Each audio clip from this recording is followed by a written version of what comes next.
intenso e que vale a pena, tá? Sem problema. A gente sempre brinca com a qualidade da prova, mas isso não bota em xeque a qualidade da universidade em si, tá bom? Mas espero que a gente consiga aí ingressar na Unemat, que também é uma das melhores aqui no estado, que a gente siga nosso rumo ao sucesso. De boas? Como é que a gente vai proceder hoje? A Unemat não tem nenhum padrão de assuntos mais recorrentes, nem nada. Se você analisar todas as provas, eu já fiz isso, pelo menos das últimas 10, você não encontra uma fatia do gráfico que é mais larga que as outras. É tudo muito bem distribuído, tipo, não tem um assunto que é mais privilegiado. Então, não faria sentido eu falar, vamos focar em um assunto aqui. Aí, eu pensei o seguinte, vou resolver as questões dos anos anteriores. Bom, os 2 últimos em especial, se der tempo ainda, o 3º ano, regresso aqui. Mas eu deixo também à disposição no final dessa aula o material completo, tá? De todos os outros anos, incluindo as que a gente não vai resolver aqui para quem quiser fazer depois. A proposta, como eu disse, não é ficar achando o X correto, é discutir o que está por trás de cada uma das questões.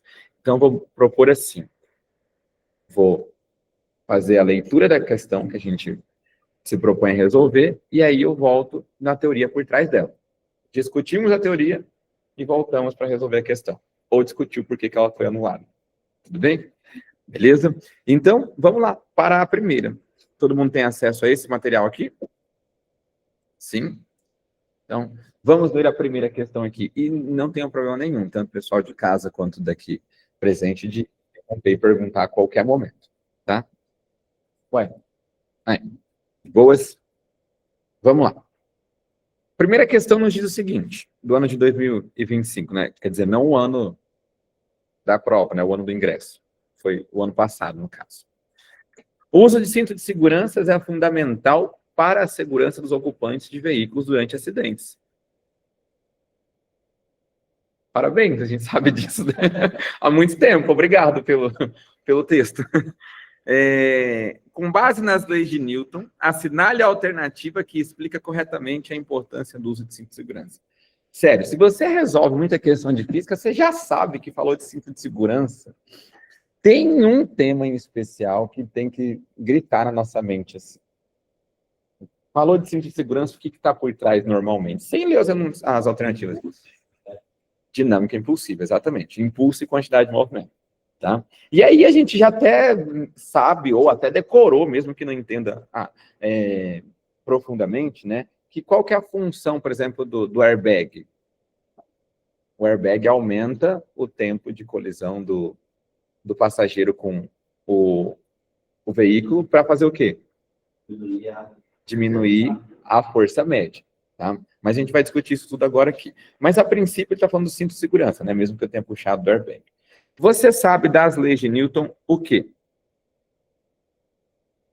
Que todo corpo tende a permanecer em repouso ou em movimento retilíneo uniforme, a não ser que o quê? Uma força obrigue ele a alterar esse estado. Uma força resultante não nula. Tá? Quando a gente está num veículo e aí ele freia, eu sou jogado para frente, certo? Não. O que significaria ser jogado para frente? Significa que alguma força me impulsionou a ir para frente, certo? O que não é verdade, ninguém te empurrou.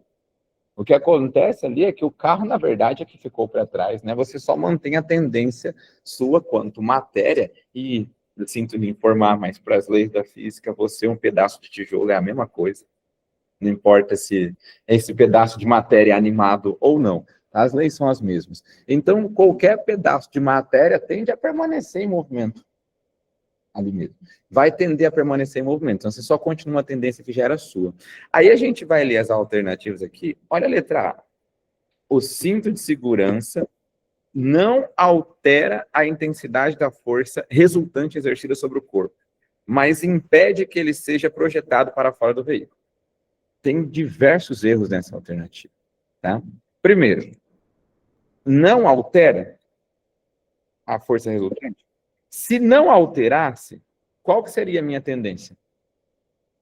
Continuar o movimento. Eu continuo? Então, alterou. Então, já está errada por esse primeiro momento aqui. E outra, impedindo que eu seja projetado. Essa palavra projetada é problemática, porque ela nos dá a entender que você está sendo lançado, que foi a primeira coisa que a gente corrigiu. E você não está sendo lançado. Mas, enfim, cabe interpretação ainda sobre ela, né? Exatamente. Tá? Então, a gente já não marcaria essa letra A. O cinto de segurança altera a direção da força resultante sobre o corpo? E aí? Então, qual que era a resultante das forças no corpo ali? Instantes antes do carro frear. Ou do cinto de segurança agir, digamos assim. Então, mas quando o carro freia, instantes antes do cinto me frear, eu não estou tendendo a continuar em MRU. Se eu estou em MRU, eu estou em equilíbrio. Se eu estou em equilíbrio, a soma das forças que atua no corpo é quanto? 0. Então, ou seja, isso aqui também é chamado de força resultante, né? Nesse caso, a força resultante é 0. São duas formas de escrever a mesma coisa. Se a resultante das forças é 0, como é que eu altero algo que nem existia? Percebe? Como é que eu vou alterar a direção da resultante se ela nem existia, se ela era 0? Se ela era nula. Então, não faz muito sentido também dizer isso, tá bom? Então, uma vez que ela era 0, não faz sentido dizer que ela foi alterada, tá? Maravilha. E, de novo, projetando aqui, que é um termo problemático. Bom, letra C. O cinto de segurança aumenta o módulo da força resultante exercida sobre o corpo durante a colisão? Estranho, né? Mas apareceu uma resultante, pelo menos.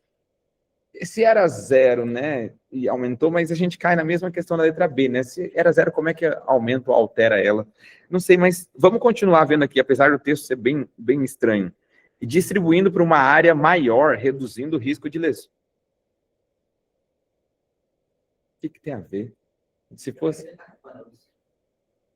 Provavelmente, né? Talvez fosse essa a intenção, mas ele errou em todos os sentidos ao dizer isso. E se não me engano, a Unemat deu a D como correta, né? Se alguém confere aí para mim. Que diz o seguinte: o cinto de segurança diminui a aceleração do corpo durante a colisão, aumentando o tempo de interação da força e reduzindo a força resultante. E aí? O cinto, você vai indo, só que o cinto. Vai diminuindo a velocidade sua. Por exemplo, se fosse... Perfeito, vai diminuindo a velocidade, certo? Sim. Mas diminui a aceleração?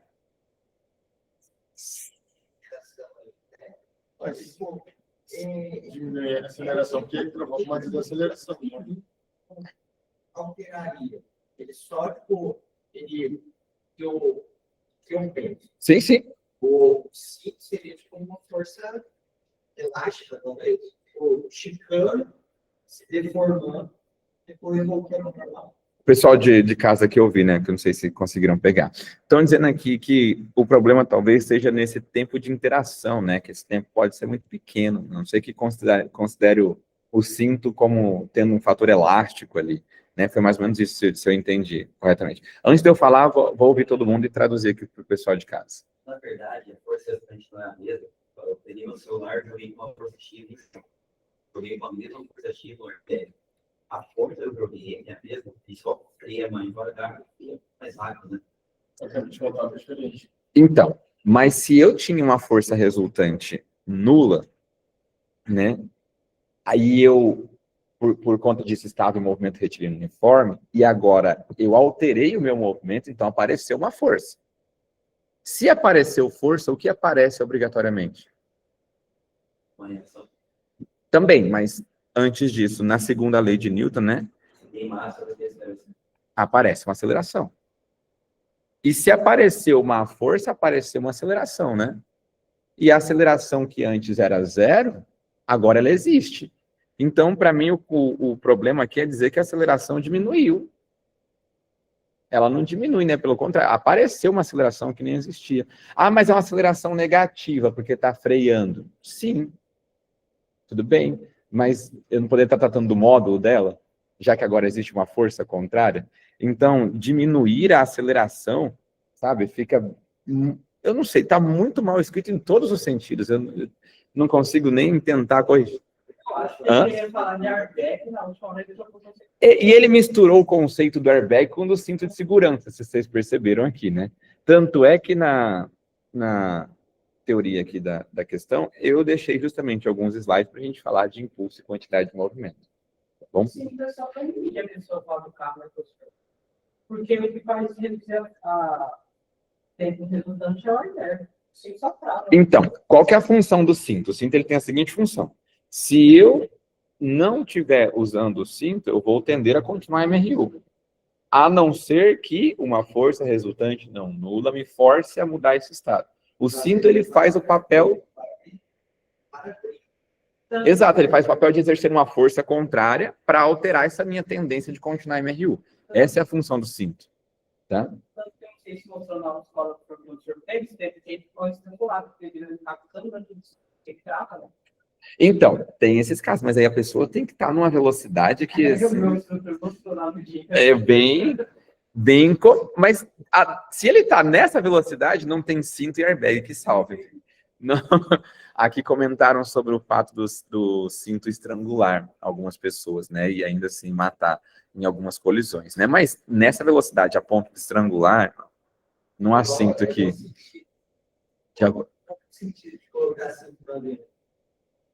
cinto... Ah, faz sentido. Aí eu... Não, mas o cinto do avião é por conta das turbulências. Esse aqui ninguém explica, porque você pode se despregar da poltrona. Aí para você manter-se preso nela, né? Hã? Ah, não. Aí não tem utilidade mesmo, né? Mas é porque, como você finge que você... Exato, você é o celular. O avião é a minha mão. Pode ser que por conta de uma diferença de pressão, o avião ele tem uma queda brusca, né? Durante as turbulências. Ele faça isso. E no que ele faz isso, você vai com a cabeça lá no teto, né? Lá onde vai as malas. Você fica chacoalhando ali dentro mesmo. Para que isso não aconteça, eles pedem para você usar o cinto e ficar preso na cadeira, tá? Na poltrona do avião. Só por conta disso, mas não por conta de uma queda, porque a queda aí, né? Espero que fique só na história pra gente. Hã? Não, você tá protegido. Não, fica tranquilo. Bateu a vez que Deus na hora. Graças a Deus. Lendo aqui no chat. Mas por que o cinto aumenta o tempo de interação? Não entendi. Ele, de fato, aumenta o tempo, tá? Porque se você colidir... percebe que existe um tempo entre ele te frear completamente, né? Ele começar a agir até você parar completamente? Existe esse tempo dele, de você comprimir o cinto, né? Se deslocar um pouquinho até parar. Esse tempo faz total diferença ali na força impulsiva média que você vai sofrer. Bom, então ele tem esse tempo de ação, sim, que é bem minúsculo, né? O airbag é melhor com essa função de aumentar o tempo do que o cinto. Mas não dá para desprezar esse tempo que o cinto atua assim. Você tá boa, Lu? Tranquila? Então, eu acho que valeu a pena para a gente revisar, né, os conceitos, mas é uma questão extremamente problemática. Vocês querem deixar a questão de lado e comentar algum desses temas aqui que eu separei, ou a gente segue? De fato, a força diminui. A força impulsiva média diminui. Porque a força resultante é sempre a mesma, tá? A força impulsiva média, ela é como se fosse, você calcula a média ao longo do tempo de ação dela ali, tá? Mas pela terceira lei de Newton, a força no final tem que ser a mesma. Ela só está distribuída de modo mais homogêneo. Exatamente. Você não toma toda ela de uma vez. E aí te causa menos lesões. Tranquilo? O senhor aquele gráfico era a variação de quantidade do movimento do tempo? Não, era da força em função do tempo. É a área dele que dá um deslocamento. Dá o impulso. Tá? Dá o impulso. Tudo bem? Podemos seguir? A 2. Número 2. Vamos lê-la aqui. Deixa eu só ver se alguém comentou mais alguma coisa aqui que eu Deixei passar. Tamires, você tem uma parte específica que você queria que eu comentasse? É que ele está falando da função, de acordo com as leis de Newton, né? O que melhor justifica a ação do cinto, tá bom?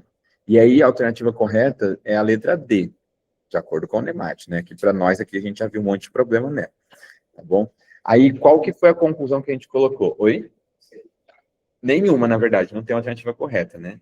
Qual que foi a nossa conclusão? O cinto, ele tem a função de aplicar uma força resultante agora não nula, alterando o seu estado de movimento, sim, né? Quebrando a sua tendência de continuar em MRU, cancelando ali essa inércia, né? E te freando, imprimindo em ti uma aceleração, sim. Né? Já que existe uma força, agora tem uma aceleração. Algo nesse sentido seria muito mais coerente do que qualquer uma dessas coisas aqui. Gente, dá moral, eu falo com o Nemat das horas, me paga, eu faço uma prova. Mano, três questões. Juro, 3 questões, velho. Eu consigo fazer, mano, juro. Eu juro. Mas é isso aí, né, família? Vamos lá. E não ia vazar as questões, tá bom? Eu já trabalhei com isso, eu sempre comento que os alunos fazem curso comigo aqui. Eu fui um dos professores que elaborava e corrigia as questões previamente de uma grande rede de ensino aí, a modo nacional. Tem aqui em Cuiabá algumas escolas dela. E esses simulados eram aplicados para o Brasil inteiro.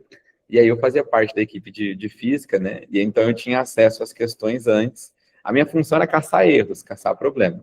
Então eu resolvia, relia, refazia, aí eu mandava de novo para o elaborador, recorrigia. Então eu tinha acesso a todas elas. Hã? Então, para alguns alunos de terceira série que faziam esses simulados, valia nota, né? Aí eu perdi a chance de ganhar dinheiro com isso. Fala, pô, gurizada, vocês não vão ficar de recuperação de física, eu te garanto, né? Faz essa listinha aqui que vai dar bom.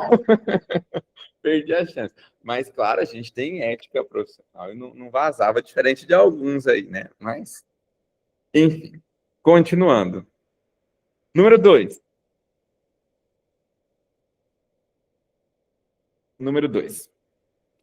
Além da enchente sem precedentes no Rio Grande do Sul, no ano de 2024, ficou marcado pelas intensas ondas de calor. O ano de 2024 também ficou marcado pelas intensas ondas de calor em pleno inverno. Em Cuiabá, uma das capitais mais quentes do país, foram quebrados os recordes de temperatura e amplitudes térmicas diárias, ou seja, a diferença entre a maior e a menor temperatura registrada no mesmo dia, de cerca de 17 graus Celsius. Oi? Ele está balançando um pouco a mesa, aí está dando mau contato aqui. Ô, Flamengo. Desculpa.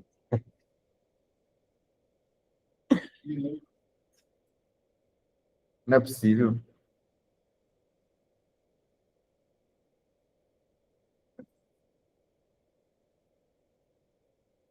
Eu acho que esse é o síndrome da segunda noite. É o síndrome da segunda noite. É só... Hã? É sempre... Exatamente.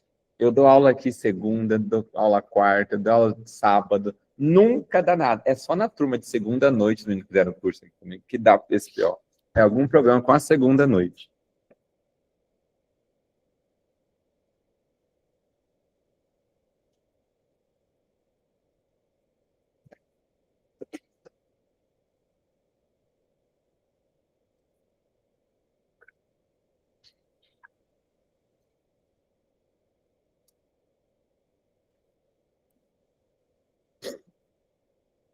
Celsius não tem acento, eu imagino. Se eu posso estar errado, alguém me corrija. Não tem, né? Aí até a gramática eles erram. Jesus.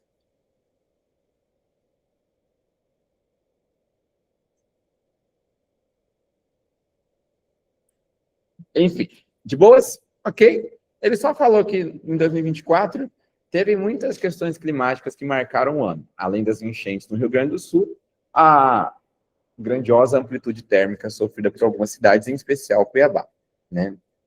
marca aqui até 17 graus Celsius, no caso. Beleza. Dito isso, em relação às variações de temperatura em diferentes escalas termométricas, é incorreto afirmar que... Então, é uma questão de escalas termométricas, né? E para isso, vou voltar aqui para vocês, para a gente ver um pouquinho sobre escalas termométricas, tá? Como é que eu meço temperatura?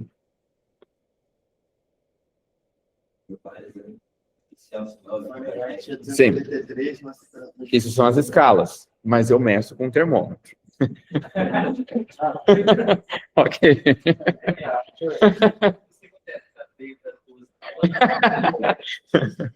Exatamente. Eu meço com termômetro. Tá? Não, mas assim, brincadeiras à parte, é bom a gente ter isso, porque às vezes a gente, por conta de tanta informação e também da pressão na hora da prova, de qualquer outra coisa, a gente perde muitas vezes a capacidade, e eu sei que vocês têm, né, mas por conta de todos esses fatores, a gente perde a capacidade de refletir sobre o óbvio. Tá? Você está ali, o cara... Uma vez eu insisti numa sala de aula e a galera não estava entendendo o que eu estava falando. Até eu falei, gente, ouve o que eu estou falando. Eu perguntei, quantas são as leis de Newton? Inércia, FMA, ação e reação. Eu falei, não. Quantas são as leis de Newton? Inércia, FMA... Eu fiz umas 8 vezes na pergunta. Uai, não está certo, professor? Eu falei, sim, essas são as leis. Beleza. Mas não foi isso que eu perguntei. Aí até que alguém... São 3, professor. Eu falei, obrigado. Mas eu não estou falando as leis? Falei, sim, mas foi o que eu perguntei. Então, responda o que foi perguntado simples e objetivamente. Vocês sabem, fazem redação com a Suzana e falar o simples de forma direta e clara é sempre muito melhor, né? Então, às vezes, a gente perde essa capacidade, né? Por isso, dessas brincadeiras aqui, para a gente sempre retomar a atenção, tá? Eu meço a temperatura com um termômetro. E, como qualquer instrumento de medida, ele pode estar graduado, ele pode estar em escalas diferentes. Você tem uma régua, uma trena, que é um instrumento usado para medir distância. Mas essa trena ela pode estar graduada em metros, centímetros, milímetros, depende da escala. Um termômetro também. Medir é um gesto de comparação. Você pode criar a escala de medida que você quiser, né? Por que 1 metro é 1 metro? Por que 1 quilo é 1 quilo? Não tem justificativo. É porque alguém quis e determinou que fosse assim. E a partir, isso aqui é 1 metro. Beleza. Se eu tiver 2 disso, é 2 metros. Se eu tiver metade disso, é meio metro. E assim sucessivamente. Criou-se escalas arbitrárias para medir temperatura. E você precisa de um referencial. Assim como para criar um metro, precisei desse referencial, falar que isso é 1, você precisa de um referencial para a temperatura. A escala Celsius é a escala mais comum do planeta, né? A escala mais comum. Oxi, boy! E ela usa como referência a água, tá? Os pontos de fusão e ebulição da água. O ponto de fusão, que é o ponto em que o gelo derrete, passou a ser chamado de 0. E o ponto em que a água líquida passa a ser vapor foi chamado de 100. Por quê? Porque o Celsius quis. Sim, só por isso mesmo. Ele poderia ter chamado de 1 e 2, 100 e 1000, 173,7, 298,3. Preferiu chamar de 0 e 100, graças a Deus, para nossa sorte, né? Que bom, são números muito fáceis de trabalhar. Beleza. Preferiu chamar de 0 a 100 de forma arbitrária. Escolheu ali algum material que tivesse uma escala de dilatação proporcional, falou, a cada tantos centímetros é 1 grau, pronto, criou uma escala. Maravilha. Só que não é a única, tá? A escala Fahrenheit praticamente é usada só nos Estados Unidos, né? Só. Aí um monte de gente pergunta, por que eles são diferentões assim? É porque, criaturas, medir não é um gesto desligado da nossa psique, do nosso fazer cultural, tá? O gesto de medir é também uma imposição de poder. Também é uma imposição. Por que a Inglaterra usa unidades diferentes também do resto do mundo? Porque o resto do mundo usa unidade de medida do sistema francês. Você acha que o inglês é o sistema francês? Dadas as rivalidades históricas? Jamais. Então, assim como os Estados Unidos, né, tem toda uma questão ali historiográfica também, mede da sua própria forma, tudo bem? E usa uma escala Fahrenheit, na qual o ponto de 0 graus Celsius para nós equivale a quanto para eles? 32, para de piscar. Eu vou ficar olhando, ele não vai fazer. Geralmente, quando acontece isso com a Sul, é a internet. Aí ela troca de Wi-Fi. Não, aqui a gente já sabe que é conexão mesmo, exatamente. Mas obrigado pela sugestão. E aquilo que a gente chama de 100 Celsius equivale a quanto em Fahrenheit? 212. Beleza. Quantos números inteiros eu tenho aqui? De 0 a 100? 100 números inteiros. Hã? Não precisamente 100. Tá? É porque partindo do 0, a gente vai ter o primeiro no 1, né? 2, 3, 4. Hã? Você entrou numa discussão polêmica. Uma discussão. Se você perguntar isso para um matemático, ele vai travar, vai dar tela azul. Tá? Essa é uma discussão ainda em aberto. Não se sabe se o 0 é um número natural ou não, na verdade, né? Não se sabe se o 0 é um número natural. E os números inteiros englobam o conjunto dos números naturais. Mas se você contar os intervalos entre 0 e 1, sendo um intervalo, 1 e 2, sendo outro, dá 100, de qualquer forma. Não, é porque... Vocês não me provoquem, que eu fico aqui atiçado para entrar nisso, que eu adoro uma matemática pura também. Mas é porque, por definição, tá? Não, existem matemáticos que entendem que se você classificar os números inteiros como modo de contagem, então você não conta o nada. Então 0 não seria o número inteiro, né? Mas ele faz parte da sequência dos números ali. Ele precisa existir também para contar um espaço. Então, né, se eu tirar a contagem de lado, sim, inclusive ele não só, para muitos é inteiro, como ele é certamente um número par, inclusive. O 0 é par, tá? Por definição do que é um número par. Então, existem essas... Hã? Mas só para a gente deixar essa discussão de lado, a gente vai dar sequência aqui, tá? Mas é uma discussão bem legal, imagina que não só eu, outras pessoas que devam gostar disso também. Tá? E quantos números tem aqui? Quantos? 180. Por que você está falando isso, Gustavo? Porque aqui você tem uma escala graduada em 100 partes, e aqui tem uma escala graduada em 180 partes. Graduada em 100 significa centigrada. Centígrada. Então, escala centígrada, não existe grau centígrado, tá? É só uma característica. Uma escala centígrada é uma escala graduada em 100 partes, só isso. A escala Fahrenheit é centígrada? Não. A Celsius é. Agora a gente vai ver a Kelvin. Entre 0 e 100, por exemplo, que são os marcos de fusão e ebulição da água, na escala Kelvin equivalem a 273 e 373, esses pontos, respectivamente. Quantos números tem aqui? 100. E aqui? 100 também. São duas escalas centígradas. E o que isso muda? Nada. Serve para merda nenhuma. Tá? Eu só explico o que é centígrado, porque tem gente que se confunde com isso. Grau centígrado, o que é isso? É só uma qualidade da escala. Escalas são 3 para nós. Celsius, Fahrenheit ou Kelvin. Não existe grau centígrados, tá bom? Só explicando o que significa isso. Agora, a nossa função é saber converter uma na outra, outra na uma. Né? É possível, então, Fahrenheit? ou só Celsius. Essa questão trata da Fahrenheit aqui, inclusive. Tá? Eu estou falando delas porque a gente vai usar logo assim que a gente for ler as questões, tá bom? É só virar de costas, tá vendo? Se eu olho para ele desaparece. Olha lá. O quadro de Schrödinger, esse troço aqui. Ele tá de zoeira comigo. Como que eu converto? Vocês lembram da técnicazinha lá? De conversão? Barriga pé, cabeça pé. O termo técnico matemático para aquilo é interpolação linear.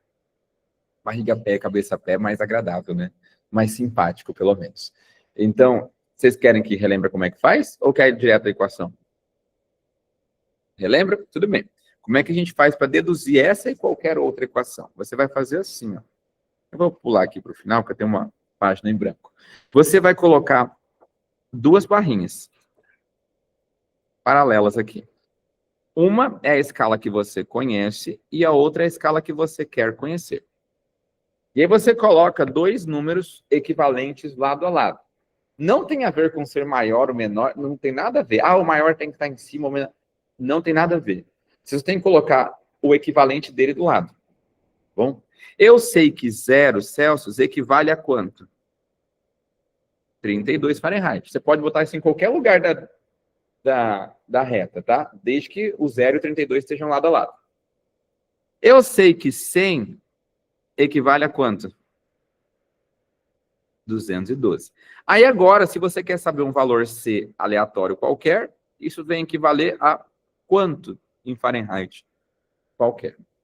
E aí você vem aqui e puxa uma setinha. Cruzado não, tá? Você vai pegar os intervalos. Vai fazer assim, ó. Se você fingir que isso aqui é uma pessoa de perfil, ó, cabeça, aqui o pé, e aqui a barriga, né?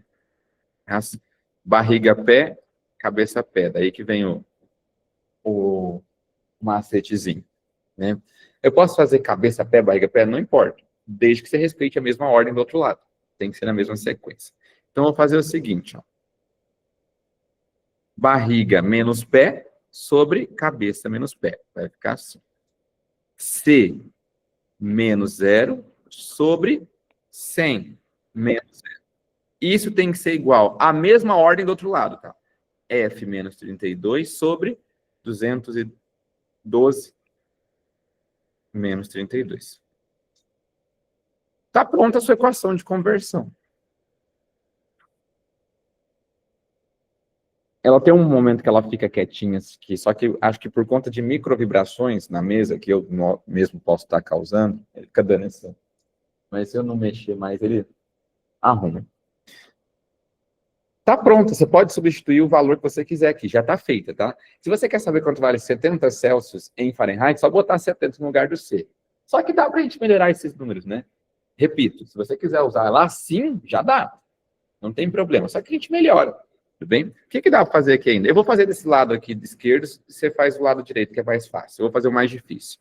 C menos 0, eu sei. 100 menos 0 também. F menos 32. Vai dar F menos 32. 212 menos 32. Ah, dá ainda para simplificar, não dá? Dá por 20 aqui, da mesma forma que aqui também, né? Se você fizer essa simplificação, C sobre 5 é igual a F menos 32 sobre... Nossa, que barra horrível. Sobre 9. E aí você acabou de deduzir aqui aquela equação que estava apresentada ali para você. Outra coisa a ter em mente. Ah, tem que ser sempre 0 e 100 aqui? Não importa. Pode ser qualquer valor, desde que você coloque o valor correspondente do outro lado.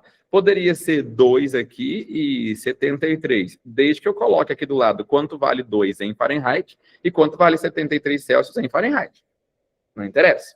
Quaisquer valores, desde que você conheça o equivalente. É que esses dois a gente já sabe, né? Por isso que normalmente a gente usa eles. Tudo bem? Se você repetir esse processo, só que com os valores da escala Kelvin, você vai chegar a essa expressão aqui, ó. Tá? Você vai chegar a essa expressão aqui. Que para achar o valor em Kelvin, basta que você pegue o valor em Celsius e acrescente 273. Tudo bem? Te garanto ali, só por uma questão de tempo, vou me poupar de fazer de novo. Tudo bem? Só que tem uma diferença entre essas expressões e essas daqui, ó. Qual que é a diferença delas? Eu vou falar um possível problema para você perceber a sutilidade na diferença. Se eu te perguntar, quanto vale 70 Fahrenheit em Celsius, o que você vai fazer? Usar essa ou a outra? A outra. Quanto vale 70 Fahrenheit em Celsius? Você vai pegar o 70, colocar aqui no lugar desse F e resolver a expressão. Porque eu quero saber quanto vale o 70 especificamente na outra escala. Olha a diferença da pergunta. Se eu variar 70 Fahrenheit, se eu variar 70 Celsius, por exemplo, eu vario quanto na escala Fahrenheit? Agora eu quero saber quanto vale 70 Celsius Fahrenheit? Não. Eu estou falando, ó, se eu promover um intervalo de temperatura de 70, isso acarreta um intervalo de quanto aqui?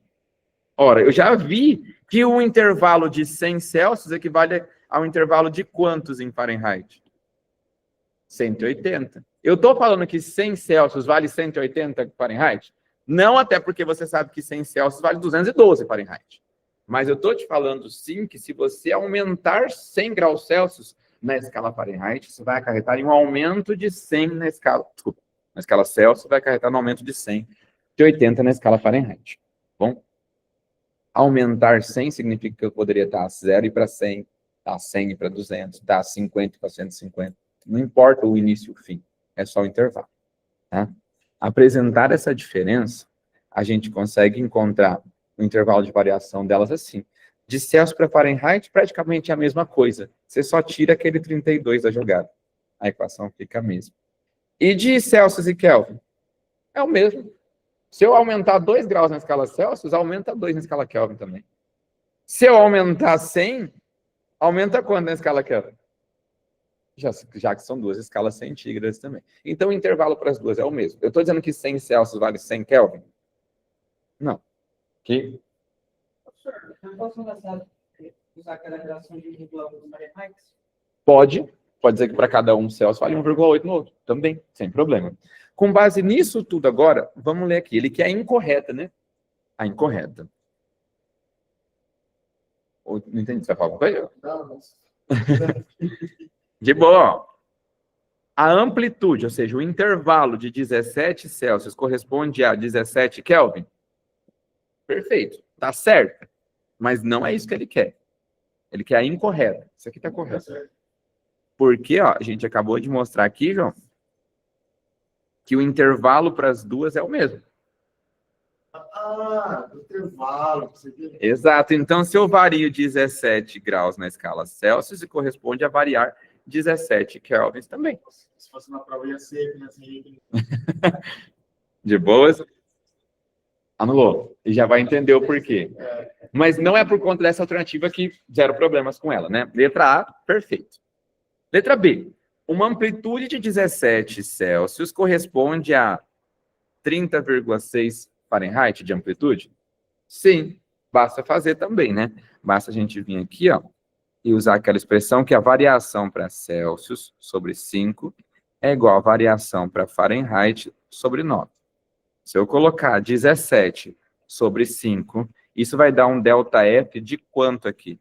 Se você tiver calma, tranquilidade para resolver, de fato, te garanto, pode usar a calculadora aí agora, pelo menos, e isso vai dar 30,6. Poderia ter feito pelo método do nosso colega ali. Ele percebeu, ó, para cada variação de 1 grau Celsius corresponde a uma variação de 1,8 Fahrenheit, né? De onde que ele tirou isso?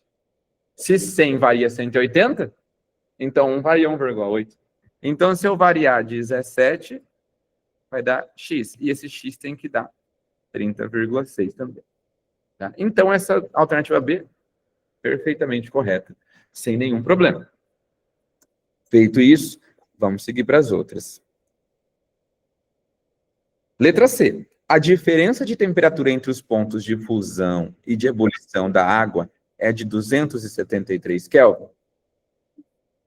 Tá? Eu já leio o chat aqui, tá, Pedro? Um segundinho.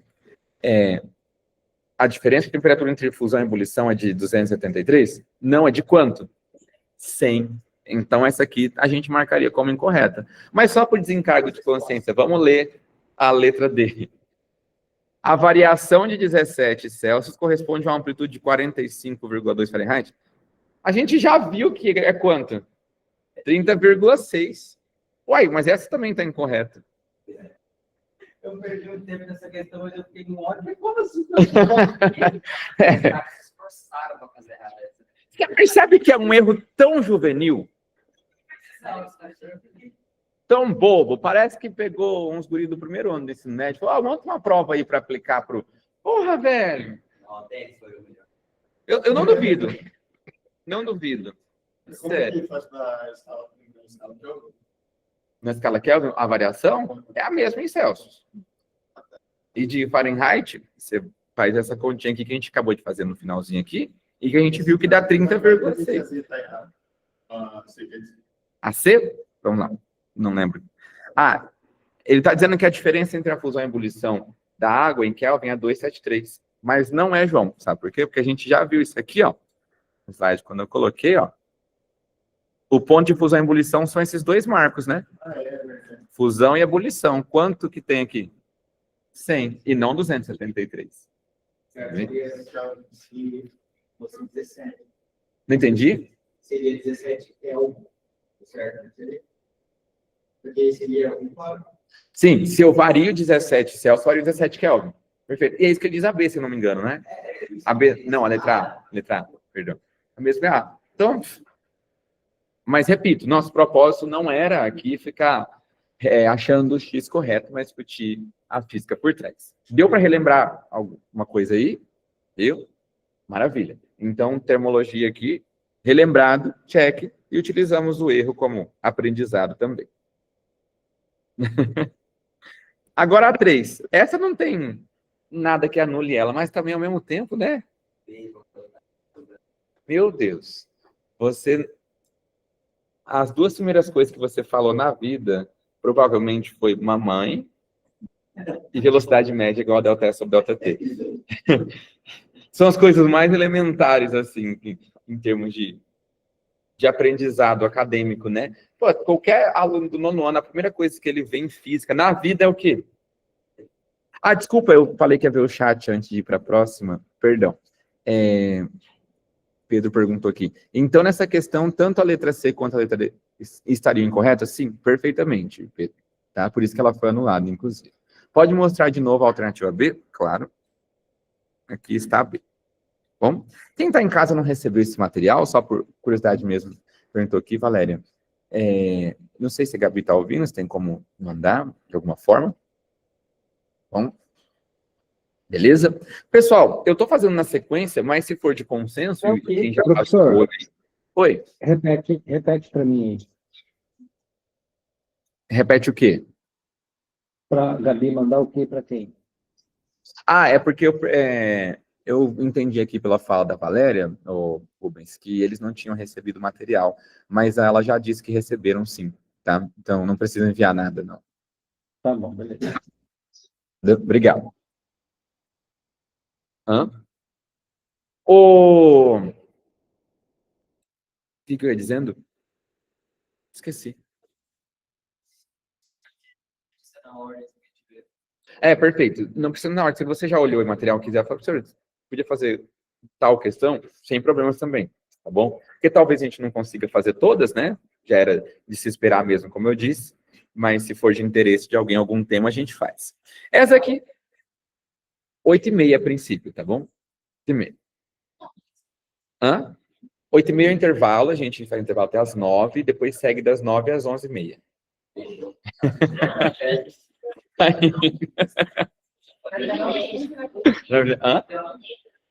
Então, a Suzana sugeriu 1h30, tá? Aí eu vou cumprir aqui.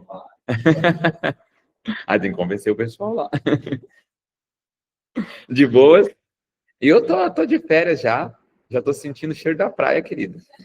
Ai, querido. Minha vida é uma pressão, uma loucura até o Enem. Outubro e novembro eu desapareço do universo. Mas depois que vocês fazem o segundo domingo, eu começo assim, tipo, Red Bull te dá asas, assim. Cara, agora é só... Sabe quando o jogo tá 3-0, 45 do segundo tempo? Só tá esperando apito? Tô nisso. Não acabou o ano ainda, entendeu? Mas tô só aguardando apito. Já tá só administrar o tempo. A escola, os alunos nem vai mais. Todo mundo já passou. Os que não... Depois de recuperação vai começar na outra semana. Tá de suave. Vamos lá.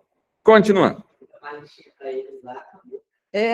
Falou, ó, tira a dúvida. Vou ficar sentado aqui. Me traz um café também. Senão você vai reprovar. Anda logo. Desse jeito. Mas no desespero que eles estão, eles fazem o que quiser, inclusive. Que isso? Confissões aqui. Calma, a gente guarda esse segredo. Ele vai andar 3.470 quilômetros em quantas horas? Caraca!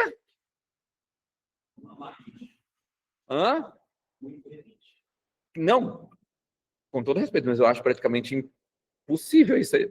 48 horas seguidas, talvez. Sim. Não dá, porque a gente dorme, né? Perfeito. Porque eu já fiz Cuiabá-Salvador 2 vezes de carro. dá quase 3.000 quilômetros, eu fiz em 2 dias e meio, 3 dias, né? Aí falei, ah, não, dorme, fica para de ir de boa. Mas se contar tempo de estrada, dá... Eu fui sozinho. Bom, 3.470.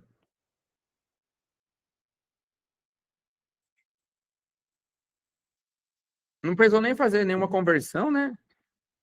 De boa, questãozinha juvenil. Dividido por 48 horas. Quanto tem que dar essa velocidade? 72,3 quilômetros por hora. Então, tranquilinho aqui, letra A, sem nenhum problema. E aqui não dá erro, é isso. Tudo bem? Vamos para a próxima? De boas? Bom, aí aqui a gente tem termodinâmica. Termodinâmica próxima. Depois a gente tem leis de Kepler. E a número 3 deste ano é uma de radiação de corpo negro, que é um tema sobre física moderna, tá? Mas ela nem trata tanto da radiação, é mais a interpretação desse gráfico aqui. Vocês têm preferência por alguma ou vamos seguindo? Eu também, não estou lembrado desse tema. Tudo bem, a gente não fala muito na escola disso, tá? Quase nunca chega, mas vamos lá. É radiação? Isso, radiação de corpo negro, tá? Atendendo a pedidos aqui. Número 3 do ano de 2024. Começa aqui no finalzinho da página 2. Bom? Um corpo em qualquer temperatura emite radiação eletromagnética. Ah, eu vou poupar essa leitura que é extensa e traduzir para vocês, tá bom? Esse gráfico aqui, e a radiação de corpo negro, né, que ele está explicando, é um marco, um dos mais importantes na história da física. Bom, isso aqui marca o nascimento da física moderna e da física quântica no início do século passado. Tá? Resolver esse problema aqui, por parte de Planck, que foi o físico que conseguiu resolver, marcou, assim, a era moderna. Se você usa um computador na palma da sua mão hoje, que usa recursos de física moderna e quântica sofisticadíssimos, é graças a um primeiro problema como esse daqui. Tá? O nascimento da física dos computadores se dá por conta desse problema.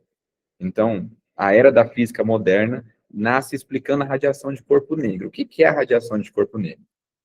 Todo corpo emite radiação. Todo corpo. E a radiação, ela que ele vai emitir, só depende da temperatura. Isso já se sabia fisicamente pouco antes de Planck. Só que ninguém conseguia fechar a conta, a equação, dar um modelo teórico para aquilo que se observava experimentalmente. Ó, se eu usasse as equações da termodinâmica e tudo que a gente tinha de física até o momento, não dava essa curva. E essa curva era observada experimentalmente. Quando você faz o experimento, dá isso. Quando eu vou aplicar a teoria, não dá. Então, tinha algum problema. O problema foi, a teoria está errada. A física que a gente faz, ela não é suficiente para explicar um problema quanto esse. Você teve que reinventar a física. E aí que nasce a mecânica quântica. E o Planck tem uma sacada genial. Ele faz uso de uma ideia, né, que ele lança assim, por que você vai fazer isso? Não sei, que funciona. Nem ele sabe explicar. Ele fala, ó, a distribuição de energia a níveis atômicos, ela não é contínua. Digamos assim, para tentar traduzir um pouquinho. Pense em energia potencial. Se você está numa rampa, você pode assumir qualquer valor de energia potencial. Certo? Se você se deslocar 1 milímetro para frente, você pode estar numa energia potencial gravitacional. Você desce 2 centímetros, está em outra. Você pode oscilar em qualquer valor possível. Mas no mundo quântico, no mundo atômico, não é rampa. É escada. Você não pode estar em qualquer nível. Ou você está em um degrau, ou você está em outro. Não existe possibilidade de você estar num valor intermediário. Isso explica também o salto eletrônico lá em química, que vocês veem, as camadas. Você não tem como estar em qualquer nível de energia. Quem tem essa sacada é Planck, entendeu? Mas por que ele tem essa sacada? Não sei, ele tira da cabeça. Fala, ó, eu vou chutar que é assim. Por quê? Não sei, porque funciona. Nem ele se convencia. Ele próprio, cara, funciona, mas nem eu gosto dessa ideia. Mas funcionou. E ele conseguiu descrever isso. E um corpo que emite radiação só depende da temperatura, a radiação que ele vai emitir, tá? E aí eu coloquei um gráfico aqui para ficar mais fácil de vocês observarem o seguinte. Opa, chegar lá nela. Bastante coisa, pulamos termodinâmica, né? Kepler também a gente pulou, cheguei nela. Esse gráfico aqui coloridinho é mais fácil de entender. O que está acontecendo? Você está vendo que para um corpo que tem uma temperatura de 4.000 kelvins, o pico de emissão dele, ó, tá aqui na... Isso aqui é a luz visível, né? O pico de emissão dele está aqui na faixa do vermelho. Então, ele vai emitir luz visível. Você vai emitir luz visível? Não. Qual que é a sua temperatura? 300 Kelvin, 300 e pouquinho, né? Então, se eu fizesse a curva da sua temperatura, ela estaria com um pico bem mais para cá, ó. Bem mais baixo. O pico de emissão para temperaturas baixas, como a do nosso corpo, é do infravermelho. Não está no visível. É por isso que a gente capta por meio daquele termômetro. Agora, conforme eu vou aumentando a temperatura, você começa a emitir outras radiações de modo mais intenso. Tanto é que se você esquenta muito o metal, ele vai ficando o quê? Vai ficando rubro, ele começa a emitir luz visível. E se eu tenho um corpo aqui, ó, que tem uma temperatura de 8.000 Kelvin, que é essa curva, qual que é o pico de emissão dele? Está aqui no violeta. Hã? Nessa temperatura já não se consegue ter átomo, né? Você tem plasma mesmo, tá? Mas só a temperatura independente da constituição dela. É por isso que a gente fala que estrelas azuis são as mais quentes. Estrelas vermelhas são frias. Frias em tese, tá? Não é gélida, se comparada com as outras estrelas. Porque para você conseguir emitir luz azul, você tem que estar muito mais quente do que um corpo. Hã? Estrelas novas costumam emitir... as mais velhas também, né? Porque elas vão perdendo energia no final. Redshift, mas é um efeito puramente visual, tá? Não tem a ver com a temperatura. É o efeito Doppler. É um efeito de percepção. Tá? Não é a frequência de fato que ele está emitindo. Tudo bem? Então, é isso que aquele gráfico está tentando explicar para a gente. Que a emissão de um corpo da radiação só depende da temperatura. A gente vai ter que interpretar esse gráfico. Olha só. O que ele diz aqui na letra A? E o gráfico tem a emissão em função do comprimento de onda. Na letra A, é importante ler essa partezinha aqui, ó. Com base no texto e no gráfico, é correto afirmar que, ao aumentar a temperatura de um corpo negro, há um deslocamento do pico de distribuição de radiação para um comprimento de onda menor? Vamos parar por essa frase e ver. Temperaturas de 5.000 Kelvin. O pico de emissão está aqui, ó, nesse comprimento de onda. Se eu aumentar a temperatura para 6.000 Kelvin, o pico de emissão está no comprimento de onda menor, tá vendo? Se eu aumentar ainda mais aqui no 7.000, ó, o pico de emissão está no comprimento de onda menor. Então, quando eu aumento a temperatura, eu desloco o pico de emissão para um comprimento de onda menor? Verdade. Vamos continuar a leitura. E para um dado comprimento de onda, para um comprimento de onda fixo, a intensidade de radiação diminui? Então, fixa um comprimento de onda. Vou fixar aqui, ó, sei lá, esse valor aqui aleatório. Vou fixar. Para esse comprimento de onda lambda aqui, vermelho para nós. Conforme eu aumento a temperatura, o que está acontecendo com a emissão? Está aumentando, né? E não diminuindo, como propõe a questão. Faz sentido? Se eu fixar um comprimento de onda, a emissão de radiação está fazendo o quê? Aumentando. E não diminuindo, como ele coloca. Aí a gente já vai buscar agora uma alternativa que tenha isso. Deslocar o pico de emissão para comprimentos de ondas menores e aumentar a emissão. Tem alguma que diz isso? Olha aqui a letra C. Conforme eu aumento a temperatura, há um deslocamento do pico de distribuição de radiação para um comprimento de onda menor. Perfeito? E para um dado comprimento de onda, a intensidade da radiação aumenta? Sim. É de fato a letra C. Tô mexendo no modo, não vou mexer. Hã? Eu tô mexendo no modo, não vou mexer no percurso. Vai. Sim, só que ele não está usando aqui como referencial a frequência, ele está falando do comprimento de onda, mas está implícito também essa alteração. Tá? Pois é, então, essa relação ela só se torna evidente a partir dos estudos de quântica, né? Você vai tomar um chute lá, o infravermelho ser mais quente, o ultravioleta ter uma frequência menor, poder mais penetrante, mas essa não está vendo. Mas é que aqui a gente está falando da emissão, né? E o infravermelho não é mais quente, tá? A gente associa o infravermelho a calor porque a nossa percepção dele é maior, porque o infravermelho ele interage melhor com moléculas de água, por conta do comprimento de onda. Então é uma relação chave-fechadura. Esse comprimento de onda específico interage de modo melhor com as moléculas de água, da qual constitui a maior parte do nosso corpo. Então a percepção de interação para nós fica melhor. E aí a gente percebe o infravermelho como quente. Mas um corpo que emite infravermelho, ele é muito mais frio que um corpo que emite radiação ultravioleta, por exemplo. Faz sentido? De boas? Tranquilinho? Fez sentido esse gráfico? Ele é um pouco complexo, eu sei, tá? Mas o importante é que faça sentido agora. A frequência do infravermelho é conveniente para esquentar água. Para esquentar água? Perfeito. Então, a frequência ideal para esquentar pedra.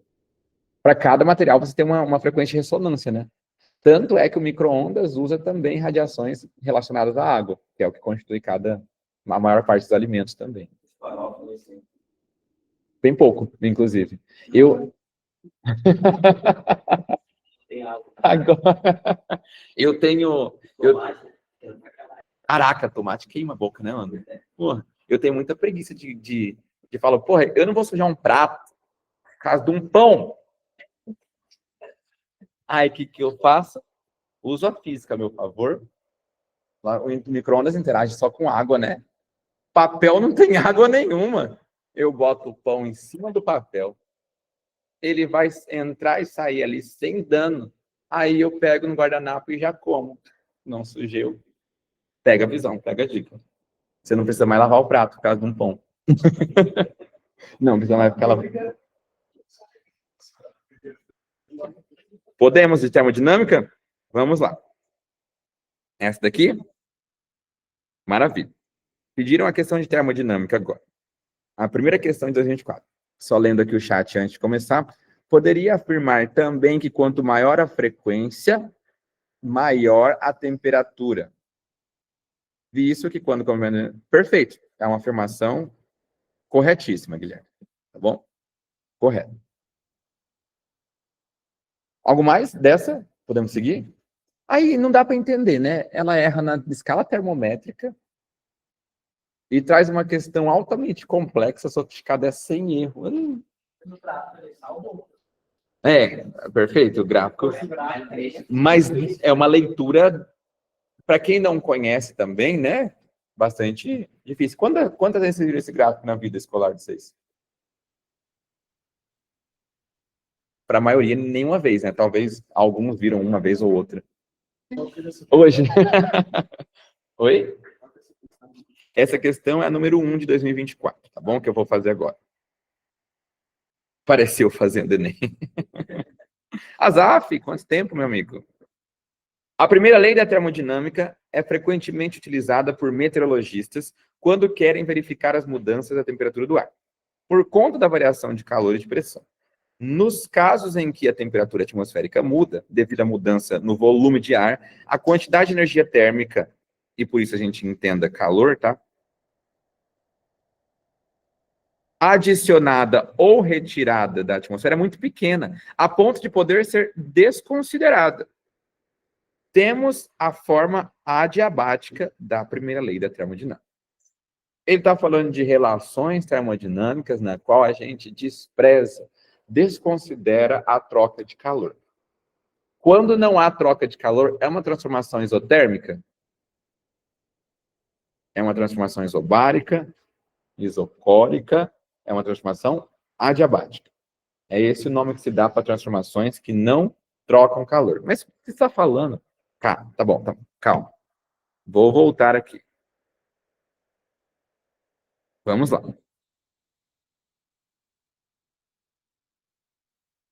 Conhecem isso daqui?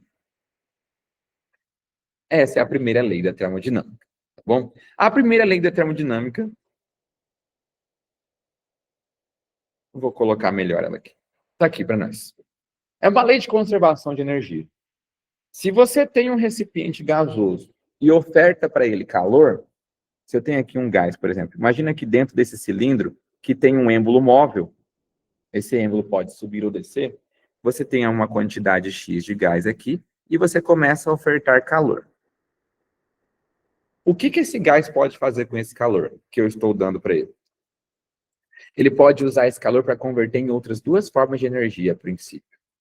Uma delas é a energia, ele pode usar para variar a energia interna, é isso que significa esse ΔU, variação da energia interna, e entenda que variação da energia interna está diretamente relacionada com a variação de temperatura. Então, ele pode sim pegar o calor para variar a temperatura, é uma possibilidade. Mas ele pode também pegar o calor que eu estou entregando e usar para quê? Para empurrar aquele êmbolo e expandir. Empurrando aquela tampa, fazendo força e gerando um deslocamento naquela tampa. O que é a força que promove deslocamento?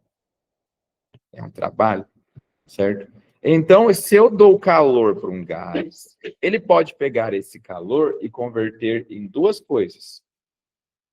Em trabalho e ou em variação da energia interna, que está implícito uma variação de temperatura aqui para nós. Tudo bem? Então, entenda o seguinte, você dá calor, você acende um isqueiro lá embaixo. Ele pode pegar esse calor, usar para se expandir, certo? Por isso que estoura o balão, né? Expande, estoura, você botar o isqueiro ali no balão com gás. Mas ele pode usar isso também só para se aquecer e mudar a sua temperatura. Tá? Absorvendo energia de qualquer forma. Se eu promovo nesse gás uma transformação isotérmica, o que significa transformação isotérmica? Que não varia a temperatura. Epa, se não varia a temperatura, se isso aqui é zero, o que é zero também? Você consegue concluir o seguinte, ó. Para uma variação, uma transformação isotérmica, você vai aplicar a primeira lei, isso aqui vai ser zero, né? Todo o calor que o gás recebe, ele vai converter integralmente em trabalho. Bem? Agora, eu posso pegar esse calor e, ao trocar calor com gás, participar, né, fornecer para ele, né, no caso, fazer com que ele passe por um processo de transformação isométrica. O que é uma transformação isométrica? Volume constante. Não alterar volume significa nem expandir, nem comprimir. Se ele não expande nem comprime, não tem trabalho, né? Aí ele está pegando todo o calor e convertendo em quê? Vai usar para mudar a sua temperatura, para a energia interna. Mas a questão está se referindo a outro processo, um processo em que não há troca de calor.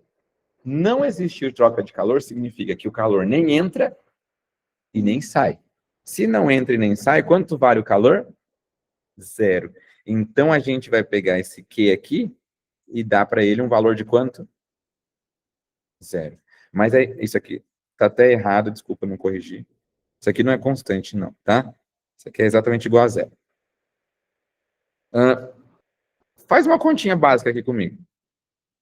Se Q é igual a W mais ΔU, essa é a primeira lei, zero é igual a W mais ΔU, daqui você tira duas conclusões matemáticas possíveis, né? Primeira delas, menos trabalho é igual a mais ΔU, e a segunda delas, trabalho é igual a menos ΔU. Concorda? São duas conclusões matematicamente válidas, pelo menos. O que significa cada uma delas? Vamos ver se elas têm aplicação física agora. Está dizendo para mim o seguinte, ó. Quando o trabalho é negativo, o que significa um trabalho negativo? O gás está comprimindo, o ΔU é positivo, ou seja, a temperatura aumenta. Se eu comprimo um gás sem trocar calor, a temperatura aumenta. Não, porque ali você não está comprimindo, né? O volume é constante. É da panela. Igual um exemplo que eu vou dar agora há pouco. ΔU é variação da energia interna, ZAF. Agora, quando o trabalho é positivo, o ΔU é o quê? Significa que quando o gás se expande sem trocar calor, a temperatura faz o quê? Diminui. Não é inversamente proporcional, é um comportamento oposto, digamos. Isobárica é a mesma coisa que isométrica. Isso, que é a mesma coisa que isovolumétrica também. Tá bom? Vamos ver a aplicação disso na prática. Aqui, ó. Todo mundo já usou o desodorante aerossol alguma vez na vida, pelo menos, né? Já reparou que o gás chega gelado nas axilas. Por quê? Quando o gás se expande ali, expandir significa trabalho positivo, ele está trocando calor com alguma coisa? Tem alguma fonte de calor no isqueiro ali? Ah, mas ele pode estar trocando com a atmosfera. Poderia. O calor de Cuiabá poderia ser fornecido para aquele gás, sem dúvida, do meio ambiente. Mas é que é tão rápido que nem dá tempo. Então a gente considera isso aqui uma transformação adiabática. É tão rápido que ele não troca calor. Ele expande adiabaticamente, o que acarreta numa diminuição da temperatura. Por isso que ele chega gelado. Diga-se de passagem, é o mesmo princípio de funcionamento do ar-condicionado. É o mesmo. Só que ali é uma lata de desodorante mais nervosa, né? Mais cabulosa, que expande o gás de uma forma tão abrupta a ponto de refrigerar essa sala inteira. Tudo bem? Tem toda uma engenharia mais complexa por trás, inclusive. Mas o princípio físico por trás é isso daqui. Beleza? Ok. E o oposto? Todo mundo que já... Hã? Perfeito. O ar comprimido. Se você já comprimiu o ar numa bomba dessa daqui, segurou ali no caninho azul para encher na bola, já deve ter percebido que esse cano azul ele esquenta um pouquinho, né? Conforme você comprime ali bem rapidão. Por ser uma transformação rápida, não dá tempo de trocar calor, você percebe um aumento da temperatura do gás ali dentro. Você está comprimindo. E é justificável até logicamente. Pensa só, a temperatura não tem a ver com a colisão média das partículas? Se o gás das partículas estavam todas afastadas e você forçadamente coloca elas umas próximas das outras agora, mecanicamente falando, o gás estava todo disperso. Aí você vai lá e aproxima todas, aumentou o choque entre elas. Elas não estão... Vai aumentar a temperatura mesmo, invariavelmente. Agora, pensando na geometria da coisa, faz até um pouco mais sentido desenhando a visão do que está acontecendo com as partículas, certo? Então, isso aqui que significa uma transformação adiabática. Agora vamos voltar à questão. Ele está falando de uma transformação adiabática, né? Numa transformação adiabática, que é o que está sofrendo o ar atmosférico. Letra A variação da energia interna é proporcional à quantidade de calor absorvido pelo ar? Sim ou não?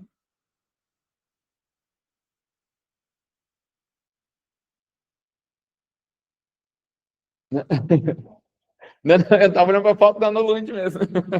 Fala, Lund, por favor. Obrigado. Ela está errada justamente por causa de se é adiabática, o que eu posso afirmar do quê? É zero, então não faz sentido falar que ela está absorvendo se é adiabática.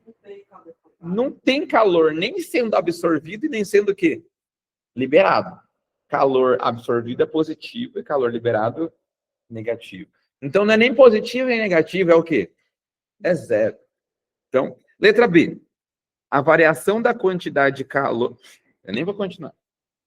Por que eu não posso continuar? Se ele estava falando de calor e é adiabático, já está errado. Bem? Cuidado que vocês têm a tendência de confundir calor e temperatura de novo. Ah, professor, então quer dizer que por ser adiabático não está trocando calor, então a temperatura é constante? Não viaja. Hã? O calor é zero, mas a temperatura está trocando, está variando. Tá? Tem delta U. Tem delta U ali acontecendo. Letra C. A variação de energia interna, o delta U, é proporcional ao trabalho realizado para deslocar o ar atmosférico de uma determinada região? Sim.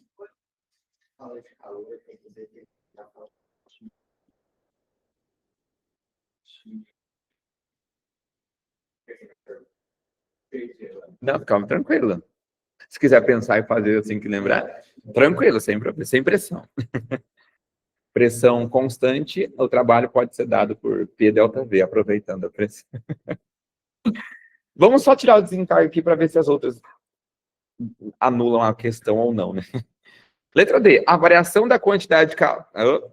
já está errada. A variação da energia interna, o ΔU, é proporcional ao aumento ou diminuição da agitação das moléculas? Não. Ela é proporcional ao trabalho. Tá? Isso aí... Hã? Não, relaxa. Isso aí é consequência, né? A variar o ΔU está variando a temperatura. Né? Não é que... Ela... Sim? Se ele não falasse transformação diabática, aí estaria correta, né? Como ele fala lá no enunciado. Não entendi como. Me explica melhor. Vamos pensar, um carro vai explodir no pistão. Aham. Se eu diminuir a pressão, as moléculas vão ficar mais agitadas, vai aumentar a temperatura. Sim, perfeito.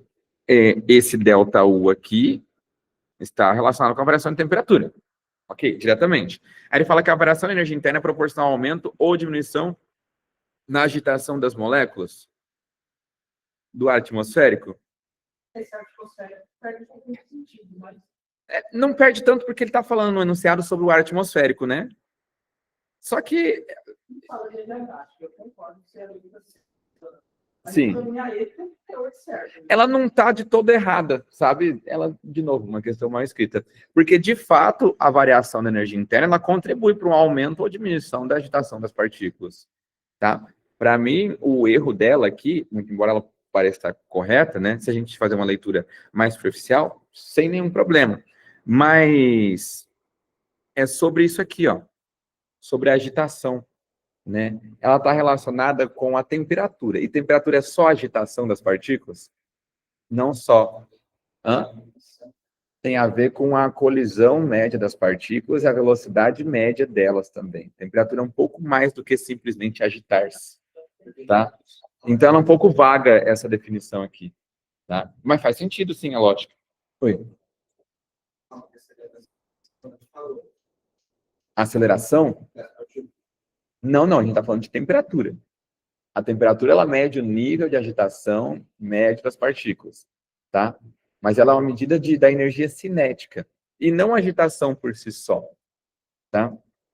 Não a agitação por si só, porque se tem uma agitação, em que sentido? Ela está agitando translacionalmente? Ela está vibrando? Eu não sei que tipo de agitação ele está dizendo aqui. Poderia ser uma questão facilmente confundível, e possivelmente uma possibilidade de alternativa correta, mas eu ficaria com ela bastante vaga, eu marcaria de forma muito mais concisa essa que a gente colocou aqui mesmo, como a letra... Não foi. E é a letra C mesmo, se não me engano. Deu horários? Não, só pra... Relaxa. Eu tô relaxado. Eu não tô aqui. Vou fingir espontaneidade.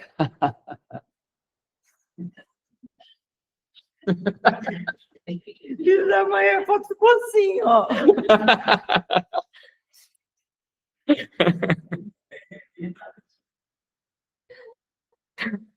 Ai, Deus! Let's bora? Seguindo? Termodinâmica é sempre um tema muito confuso, pesado.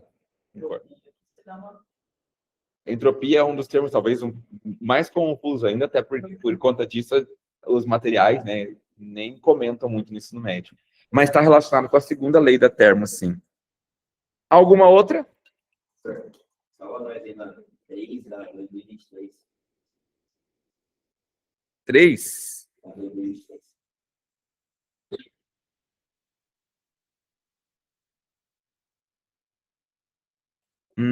Essa 3.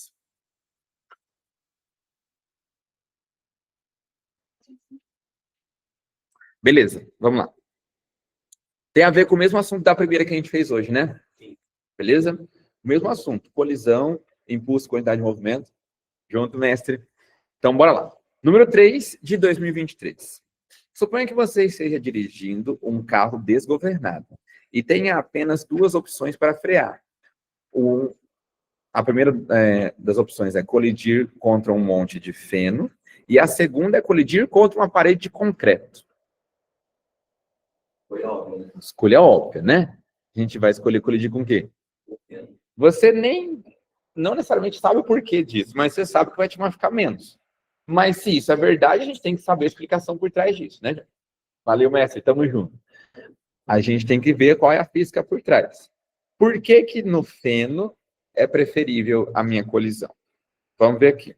O que que você intuitivamente, com base na primeira questão que a gente fez, imagina aqui. Tá, absorver o impacto está relacionado com outra coisa aqui também.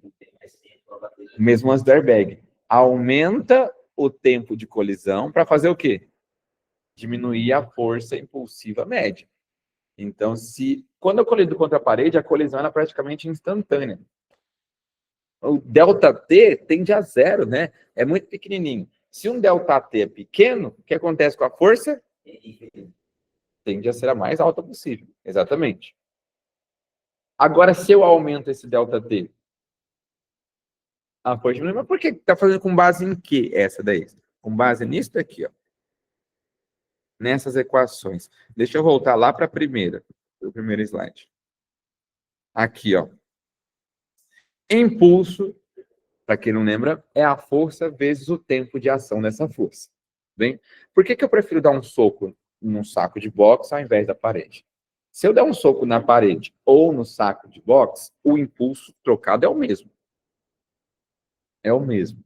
O que que muda? Muda o tempo. Se eu socar o saco de boxe, o tempo de contato da minha mão com o saco é maior do que na parede, certo? O que acarreta na consequência dessa força ser menor. Para que esse valor aqui fique constante. Para que esse valor fique constante. Então, quanto maior o tempo de ação, a força impulsiva média que você vai receber é menor. Tudo bem? Com base nessa análise aqui, vamos ler as questões. As alternativas, perdão. Afirmação A. O carro será mais impulsionado ao colidir com a parede? Acabei de colocar para vocês que o impulso trocado é o mesmo, né? O impulso é o mesmo. Tudo bem? Por que que o impulso é o mesmo? Você está falando isso só para que eu aceite? Não, é porque existe também uma coisa chamada teorema do impulso.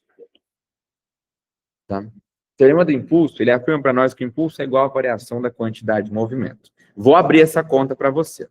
Se impulso é igual à variação da quantidade de movimento, significa que impulso é igual à quantidade de movimento do fim, menos a quantidade de movimento do início. Como eu calculo a quantidade de movimento mesmo? A massa do corpo vezes a velocidade dele. Menos a massa do corpo vezes a velocidade aqui do início, no caso. Olha só, eu colidindo. Se eu estava a 60 por hora, ao colidir, quer seja contra a parede ou contra o feno, a minha velocidade não saiu de 60 para 0? Sim, saiu de 60 para 0 nas duas situações. Então, a velocidade do fim e do início não é a mesma? Tanto na colisão com a parede ou na colisão com o feno? A massa do carro e dos ocupantes mudaram ao longo da colisão? Então, você concorda que esse número aqui, esse delta aqui é constante? É por isso que na colisão o I é constante. Ele tem que ser constante porque o delta Q é o mesmo. Se eu colidir contra o feno ou se eu colidir contra a parede, o delta Q vai ser o mesmo. Por conta disso, o I vai ter que ser o mesmo.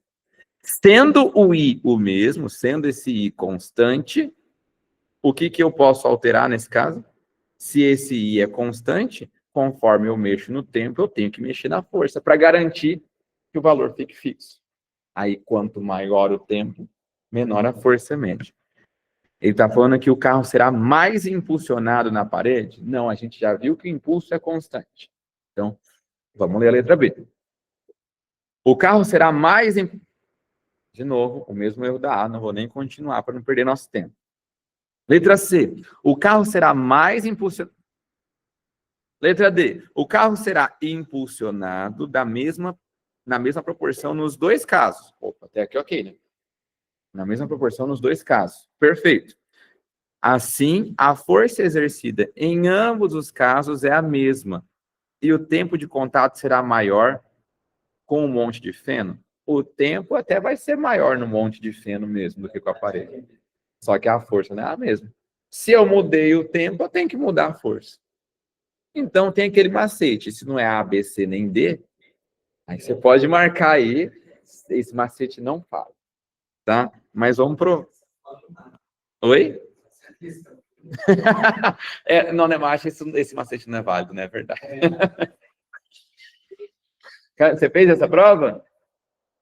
Inclusive, alguém me tira uma dúvida, tem uma questão do Enem também, que é nesse estilo, de uma colisão entre um monte de pneus no kart, na Fórmula 1. Essa questão, verifica pra mim se alguém conseguir fazer isso, se é desse ano.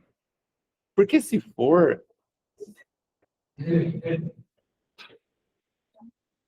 Um plágio muito descarado aqui, né? Eu não me lembro o ano que caiu essa questão, nem foi alguns anos atrás. Não duvido que tenha sido em 23 ou 22.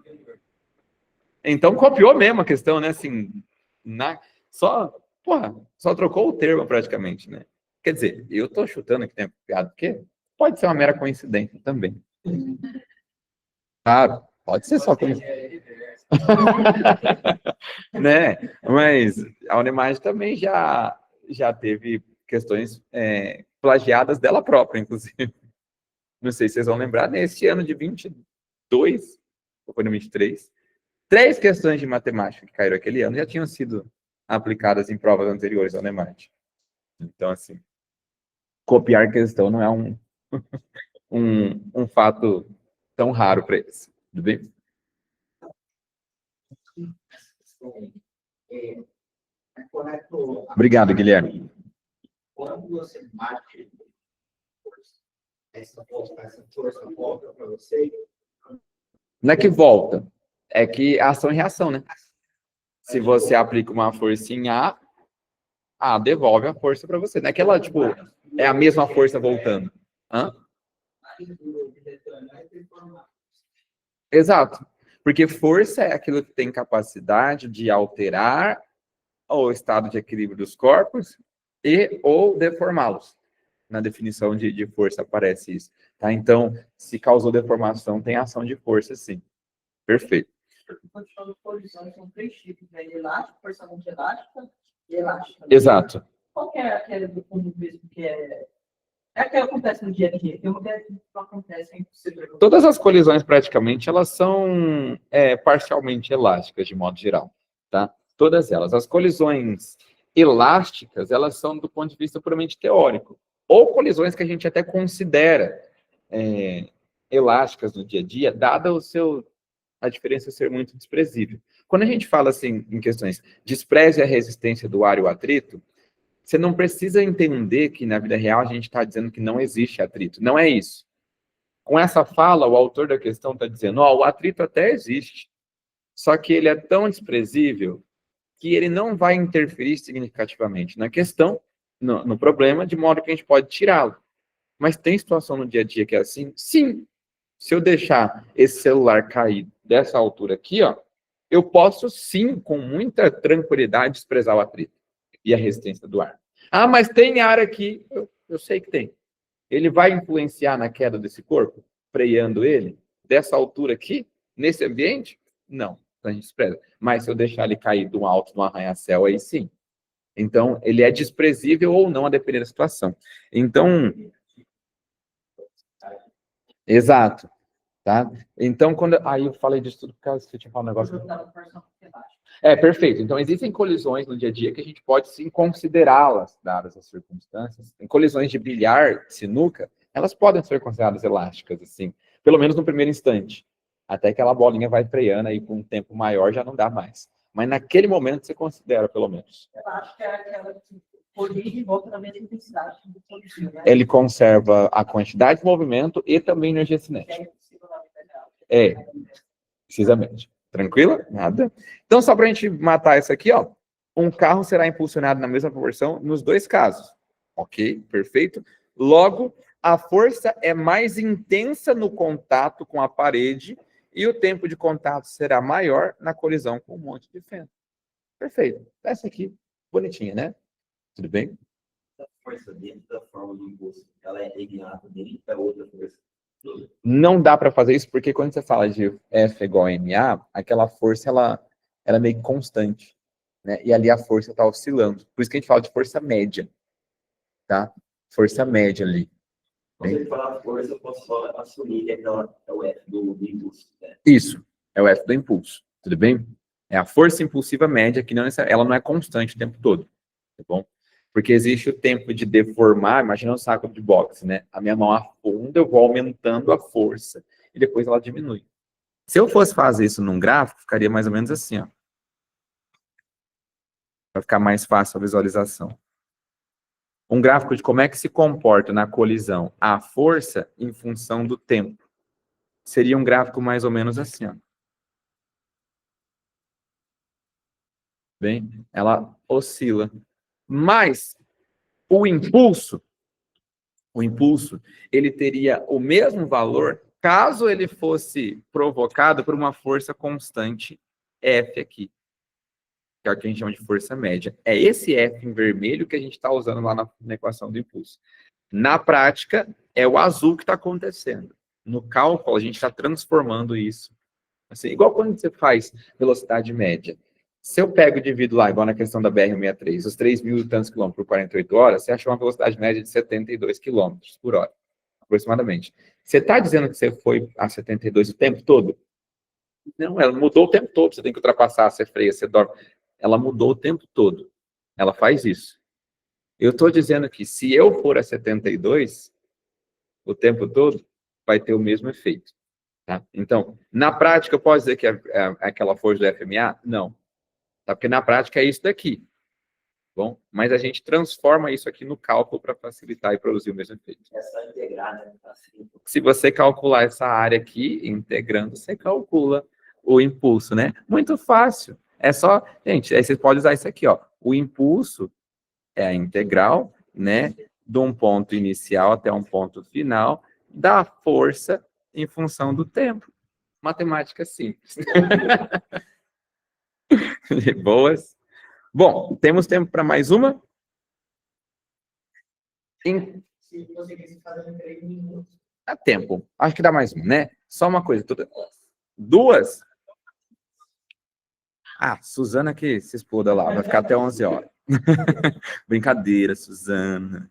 Desculpa. Vamos lá. Aí estão falando que você não tem nada para fazer aqui. Vou fazer uma teórica, tá bom?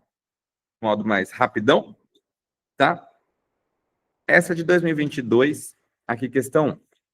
Ele fala sobre um textinho aqui de Newton e Galileu, tá? Antes de Galileu, acreditava-se que para um corpo permanecer em movimento, deveria ter sempre uma força aplicada a ele. E, ao ser retirada, esse corpo buscava seu lugar natural, entrando em repouso. Nossa, mas isso é muito antes de Galileu. Quem propõe isso é Aristóteles. Mas, enfim. Posteriormente a Galileu, Isaac Newton publica, no ano de 1687, o livro Princípios Matemáticos da Filosofia Natural, com 3 leis do movimento, sendo que a primeira lei afirma que qualquer corpo permanece em seu estado de repouso ou de MRU, a menos que seja obrigado a modificar tal estado por meio de ação de força aplicada sobre ele. Maravilha. Legal. Considerando a primeira lei de Newton, assinale a alternativa. A questão poderia ter feito só isso, né? Enfim. Não é possível diferenciar o repouso do MRU, uma vez que a força resultante sobre os dois é 0. De fato, a força resultante nos 2 casos é 0. São os únicos 2 casos em que a resultante é nula. Mas eu consigo diferenciar. Como é que eu faço para diferenciar? Então, eu preciso de um referencial, aquela famosa referencial. Se eu sou o referencial e eu comparo 2 corpos aqui, ó. Se a distância com o passar do tempo altera em relação a mim, mesmo que seja em movimento retilíneo uniforme, eu sei que ele está em movimento retilíneo uniforme. Agora, se a distância não se altera com o passar do tempo, então ele está em repouso. Tá? Eu aqui em relação à Luana, nossa vetor posição está se alterando com o passar do relógio? É o mesmo. Então, eu consigo saber que ela está em repouso. Né? Mas vamos supor que tem um carro lá que está em MRU, movimento retilíneo uniforme na Avenida Fernando Corrêa. Mas se eu ligar um vetor a partir de mim, que finaliza nele, esse vetor está mudando o seu tamanho, não está? Com o passar do tempo? Então, eu sei que ele está em MRU. Então, é possível diferenciar assim, tá bom? Muito embora a resultante seja sim 0. Não é possível diferenciar, não vou ler. Letra C. O que diferencia o repouso do movimento retilíneo uniforme é que no repouso a aceleração é igual a zero. E no MRU a aceleração é constante. Nos dois casos não tem aceleração. Se a resultante das forças é nula, a aceleração também é nula. D. O que diferencia o repouso do MRU é que no repouso a velocidade do corpo é igual a zero. E no movimento retilíneo uniforme ela é constante? Faz sentido, né? Mas vamos ler aí. O que diferencia o repouso do MRU é que no repouso a força que atua no corpo é igual a zero. E no MRU não tem resultante de forças. É de fato a letra D.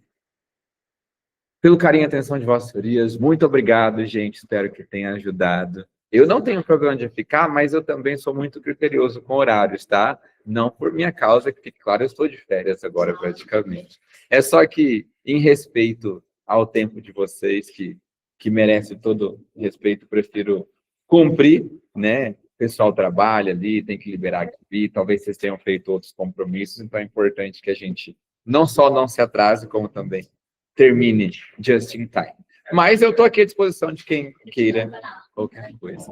Obrigado. Fique à vontade para mandar mensagem, qualquer coisa, estamos aí. Espero que todo mundo tenha condição de ingressar logo aí. Obrigado, arrase e que tenha ajudado, pelo menos. Oi. Posso sim, tá bom? Você quer pegar no airdrop agora? Ou por e-mail? Ou não tem? Isso. Bom. Só teórica aquela. Só teórica. Fazer? Faço, sem problema. Vamos lá. Só vou ouvir aqui antes de eu fazer.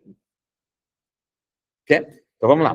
Quem quer e que tem airdrop, no caso, liga, por favor. E aí, quem não tem, se os demais puderem compartilhar. Fazer assim. Pessoal de casa, obrigado também. Pode deixar os riscos aqui? Ou querem que apague?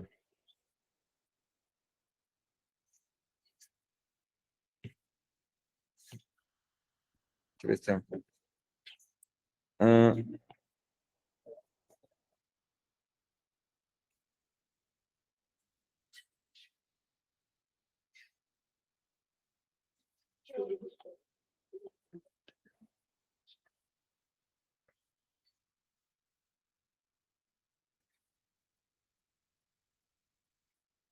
E? Ave?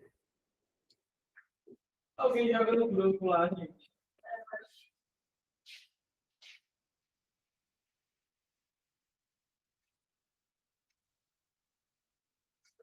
Receberam mais alguém? Quem não pegou aí, alguém faz o favor de mandar lá, por favor, para todo mundo. Obrigado. Pessoal de casa, se quiser alguma coisa, estou aqui à disposição, tá bom? Vou tirar a dúvida do... Vamos lá. Que isso? Deixa eu só te dar um abraço antes aí.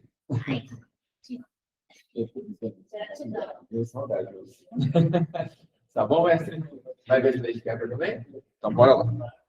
Voltando. Tchau, Gabi. Beijão, amor. E até os próximos dias. Cadê ela? Perdi. Tá aqui. Ele só está pedindo para a gente julgar a verdadeira ou falsa das afirmações aqui, tá bom? Vamos relembrar o que diz as leis de Kepler. São três, bem rapidão. Aqui relembrando elas. Tá lá. Quais são as leis de Kepler? A primeira é a lei das órbitas, e ela afirma que as órbitas dos planetas, ou de qualquer coisa que orbita a outra, não é uma órbita circular. Ela é uma órbita elíptica. A elipse tem dois pontos chamados focos. E o corpo central, ele está em um desses focos. Ele está em um desses focos. E o que tem no outro? Nada, é vazio. Tá? É o espaço. Mas ele está em um desses focos, geometricamente falando. Então, a órbita ela não é circular. Muito embora a gente considere ela sendo circular na maior parte das vezes, porque é bem próximo de um círculo, essa elipse. O que diz a segunda lei? Então, só que falando a primeira lei, a órbita não é circular, é elíptica. O que diz a segunda lei? Ela é chatinha de... Sem problema, João. Tá?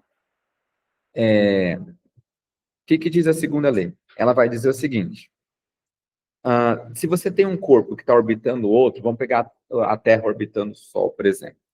Quanto tempo a Terra demora para ela sair desse ponto A e retornar aqui para o ponto A? 1 ano, certo? Mas vamos dizer que daqui de A até B, ela demorou 1 mês. Portanto, vamos supor que ela demorou 1 mês. Se de A até B ela demorou 1 mês, e de C até D ela também demorou 1 mês, se os tempos forem iguais, com toda certeza, essas áreas são iguais. A área 1 e 2 são iguais. Como é que isso é escrito? O segmento de reta que une o Sol aos planetas varre áreas iguais em tempos iguais. Essa é a forma como ela está enunciada. Bom, aí se for tempo diferente, então a área não é a mesma. Bem, esse ponto aqui em que o corpo passa o mais próximo possível do Sol, o mais perto do hélio, que é o nome que se tem para o Sol, se chama perihélio, perto do hélio, perto do Sol. O ponto mais afastado do hélio vai se chamar afélio. E ela é mais rápida aqui, né? Ela faz como um laçado, né?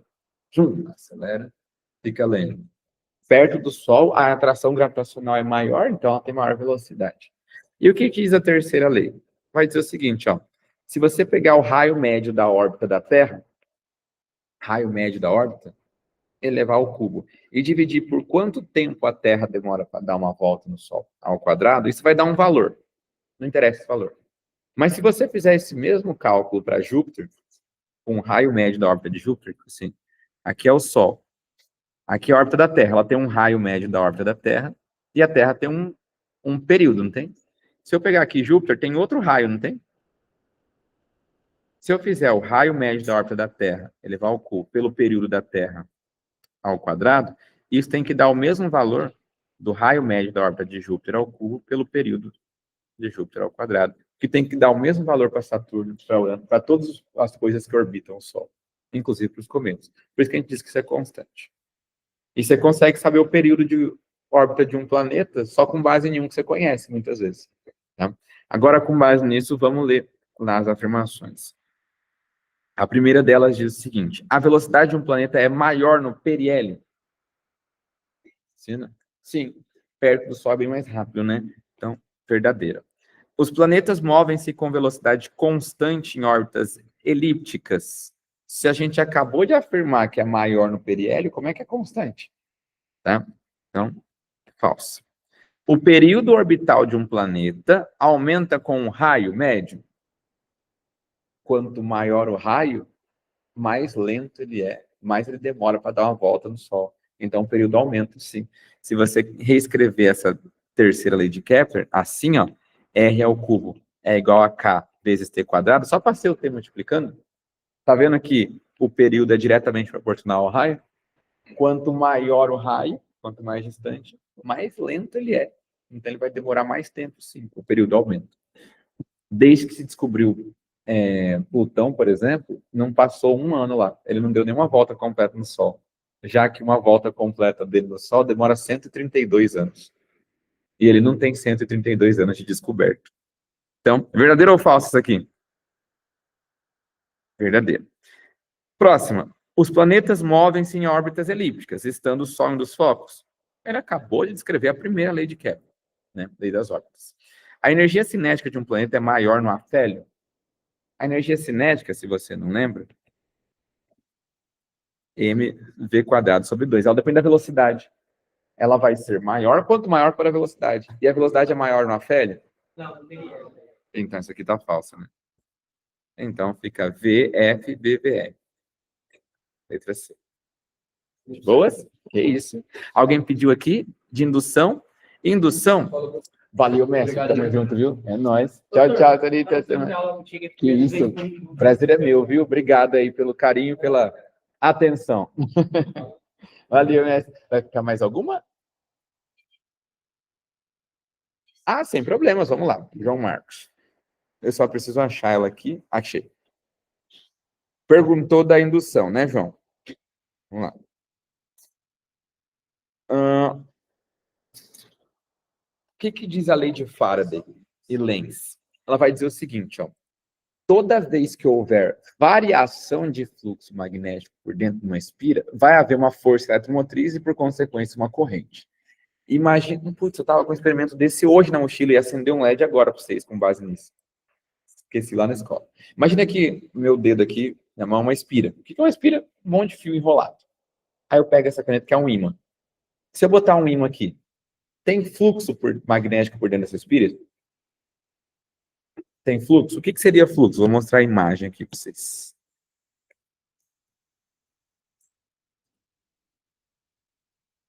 Acho que é mais... Tá aqui, ó. Fluxo magnético é isso daqui. Se eu deixar uma espira, que é esse arco aqui, e deixar um ímã parado, tem fluxo? Tem, porque tem linhas de campo atravessando. As linhas de campo... Não, sem problema. As linhas de campo saem do polo norte do ímã, não saem? E entram no sul. E entram aqui no sul. Então, tem linhas de campo atravessando a espira? Tem. Mas se o ímã está parado, apesar de haver fluxo, esse fluxo está variando? É constante. Então, tem corrente? Não basta ter fluxo para existir a corrente e a força eletromotriz. É preciso ter o quê? Variação. Então, uma das formas de eu variar é ou mover o ímã, ou fazer o quê? Rodar a espira, que também varia. É uma das duas possibilidades. Tudo bem? E assim a gente gera corrente alternada. O que você faz para gerar energia, já corrente numa usina hidrelétrica? Você deixa um ímã gigantesco parado, uma espira lá, e nessa espira você acopla uma hélice e deixa a água correr. A água vai fazer aquela hélice girar, fazendo com que a espira fica girando o tempo todo, variando o fluxo por dentro dela. Varia o fluxo, gera corrente. Só que hora é uma face da espira que está do lado para um ímã, outra hora é a outra face. Depois volta a ser essa, que ela está girando, então a corrente fica indo e voltando. Você acabou de gerar corrente alternada. Você já fez isso em casa, provavelmente, quando acendeu aquela lanterna, que não precisa de pilha. Já viu aquela lanterna que é uma manivela? Você está fazendo exatamente o papel de uma usina hidrelétrica. Você está variando o fluxo magnético. Tem um ímã lá dentro que está girando. E você está gerando corrente a ponto de acender a lâmpada.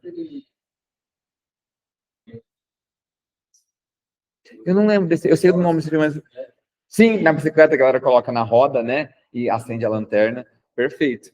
Agora, com base nisso, né? Tem até uma forma matemática, né? Existe uma força eletromotriz que vai aparecer, e por consequência uma corrente, né? Sempre que houver variação de um fluxo magnético num certo tempo. E se existe força eletromotriz, pela lei de Ohm, né? Tem corrente também. Bem? Agora vamos ler lá as alternativas rapidão. Para surgir uma força eletromotriz induzida, é necessário que o fluxo magnético varie? Sim. Com o tempo? Sim. Através do circuito e gere corrente contínua? Ele vai gerar corrente alternada, não corrente contínua. Tá? Beleza. Para surgir uma força eletromotriz induzida... Estava certinho aquela, só o contínuo que estragou. Para surgir uma força eletromotriz induzida, é necessário que o fluxo magnético não varie? Já cancelou. Para surgir uma força eletromotriz induzida, é necessário que o fluxo magnético varie. Com o tempo, né? A força eletromotriz depende da variação do fluxo magnético no tempo. E gere uma corrente alternada? Perfeito. Tem que ser essa mesmo. Bem, o que está errado nas outras? Aqui contínua e contínua aqui. Fez sentido? De boas. É isso, meu povo. Fez sentido, João? Ixi, filho, eu moro aqui do lado, tô de boa. Nada, tamo junto. Prazer é meu, obrigado. Fico feliz de ter gostado. Tamo junto e boa prova, viu? Valeu, Merca. Tamo junto, Pedrão. Tá.